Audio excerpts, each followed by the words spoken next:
বলছি বোন শোনো না। হ্যাঁ বলছিলাম আমি আর তোমার দাদা একটু মেলায় গিয়েছিলাম।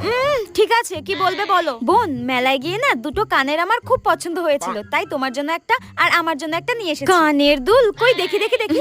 এই দেখো, এই নাও। ওয়াও কি সুন্দর। উফ। হ্যাঁ আচ্ছা বৌদি তো বৌদির জন্য একটা কানের দুল নিয়ে এসেছে, তার মানে ওটাই বেশি সুন্দর, ওটাই বেশি দামি। কি করি দেখি বৌদি তোমার কানের দুলটা দেখাও। আমার কানেরটা দেখবে? ঠিক আছে দাঁড়াও দেখাচ্ছি।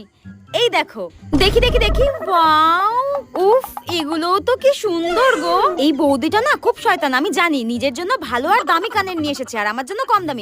শোনো বৌদি, আমার এটা পছন্দ হয়নি, আমি এটাই নেব। এর হঠাৎ কি হলো? এ তো সবসময় বড় বড় কানের পরে, হঠাৎ ছোট। ও বুঝতে পেরেছি, এ ভেবেছে আমার কানেরটা দাম বেশি, আমার কানেরটা বেশি সুন্দর। আরে গাধা, তোর কানেরটাই বেশি দাম ছিল রে। হ্যাঁ কুচুটে একটা। খুব ভেবেছিল আমাকে কম দামি জিনিসটা দিয়ে দেবে। আমিও তো বোকা নাকি? আমিও খুব চালাক।